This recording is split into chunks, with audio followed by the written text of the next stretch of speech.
Hi, I'm Rob. And I'm Rob. And this is Ask Rob and Rob.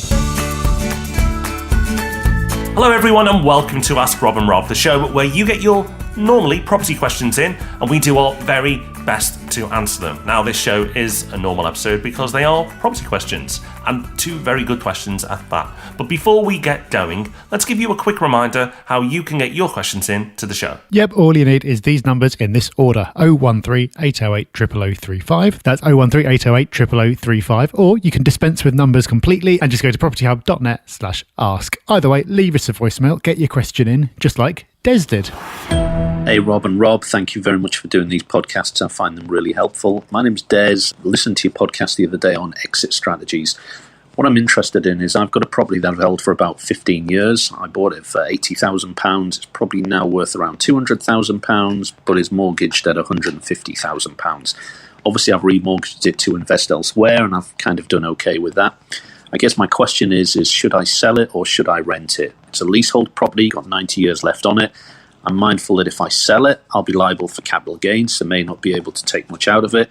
So should I just rent it, knowing that my mortgage is £280 a month plus costs, and my rental income is probably around £900 a month less costs? So I just really appreciate your insight and a yes or no as to whether I should hold or whether I should sell. So anyway, great job, guys. Really appreciate it and look forward to hearing from you. Thank you for the question, Des. And what I love about this is it's such a great example of something that we talk about all the time on the podcast, which is the power of time when it comes to property. 15 years you've owned the property and it's more than doubled in value. And of course, you've been making a rental profit during that time as well. And by the sounds of it, you've been able to pull some of that extra equity out and use it to extend your portfolio elsewhere as well, which is an absolute textbook example of what we talk about as a strategy. If you do that, if you use time to advantage, and if you have that patience, you can do really, really well, like you have, without having to do anything highly risky or put in huge amounts of effort. So now you're in this happy place where you've had the growth. What should you do about it? Well, as you've rightly said, you're probably not going to be able to pull out a huge amount from this. By the time you've paid capital gains tax, you might end up with enough left over for you to put down a deposit on another property, or you might not. So really, it's a question about a couple of things. One is market conditions. So, for example, if you thought that the property market was about to crash imminently, then of course you'd want to sell and take that profit off the table while you can. We've talked many times recently about what we think is going to happen in the property market, including our predictions episode at the start of the year. And shortly, later this month, we're going to be talking about where we are in the 18-year property cycle. Slight spoiler, don't think everything's about to crash imminently. But if you do, then you might want to sell. The other factor is your personal situation and goals. So maybe there's something that you want to do with that money that's meaningful to you. Maybe you feel worried about your exposure to property and you want to take some risk off the table. Maybe you want to diversify and invest in something else. These would all be perfectly good reasons to sell. But of course, we don't know about your goals and personal situation, so we can't tell you what you should do in that respect. But as far as I can see, Des, because you have the option to sell and bank some of that nice gain, but you also, as you've said, have the option to keep holding it. And if you do, it seems like you're going to be making a nice, healthy profit on that because you've got a relatively low mortgage compared to your rental income. So doing nothing here is a pretty good option as well. So really, I'd say this is a little bit about the market and a lot about you. As such, it's impossible to make a recommendation, but hopefully it's helpful to hear some of your options and some of the reasons that you might want to take different courses of action, and also to be reassured that both options are good ones. Best of luck, Des. Right, up next is Imran. Let's see if we can help him out too. Hey guys, my name is Imran. I'm from Edinburgh, Scotland, and I've just got one quick question. I want to start working into the property letting sector, but I've been applying for jobs and there's no luck whatsoever with COVID and everything with that. Currently studying my property mark qualification as well. Is there anything else you would recommend I could do? I've been trying to network my way through, apply for beginners jobs as well, but no luck whatsoever. Could be with COVID, other factors as well. Just need some help, what you would recommend I should do, or some motivation as well. Any other courses you would recommend? What's your views on it? And most importantly, I just want to say thank you for the great podcasts you've been putting out for a wee while. I've been listening for a wee while as well, and knowledge has been amazing for me. Thank you very much. Imran, I understand why it's so challenging at the moment. The lettings industry is all over the place with the restrictions, and not many people will be taking on, although some are. So that's the positive thing. I know we're quite far away, but Property Hub Lets have been advertising for new roles over the last few weeks, and I'm sure we're not the only ones. So what can you do, even if the options are limited?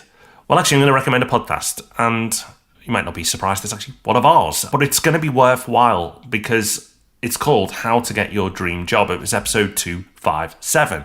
Now, in that episode, we laid out all the things you can do to stand out as a candidate. And it's amazing. We've put that podcast out there. We've even put it on our jobs page.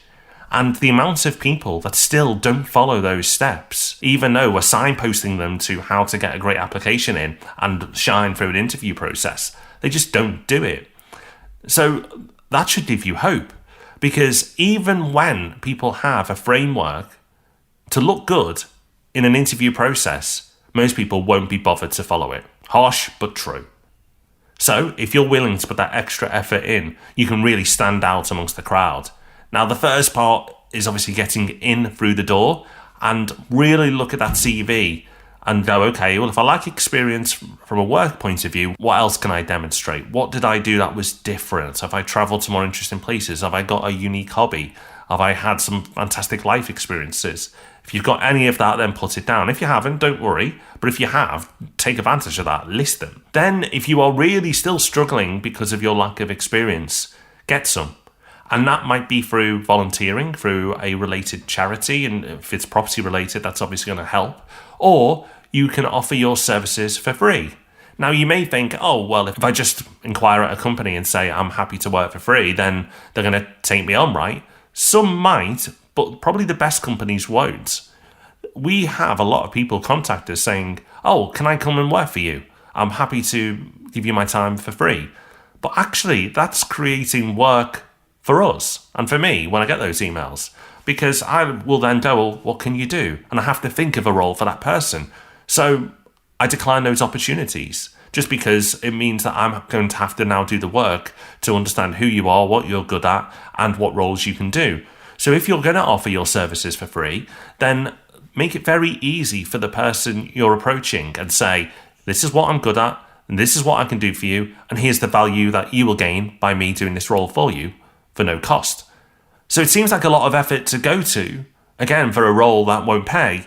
But if you haven't got any experience on your CV, then you might need to take these short-term sacrifices to get to where you want to get to. It really comes down to how much you want this, Imran. All the tools, all the steps are there.